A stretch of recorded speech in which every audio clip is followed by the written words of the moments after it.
Aanin mo yung maraming gamot na tinitake mo kung sa Salveyo Barley ka lang naman gagaling.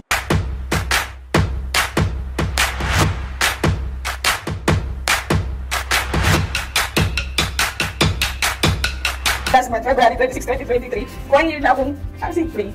Kaya po nagpapasalamat po kay Salveyo Barley na nailabas niya po yung both side left and right na kidney stone po na hindi na po mapirahan. O sir, ano bang gamot ininom nyo? Sabi sa akin. Bakit po?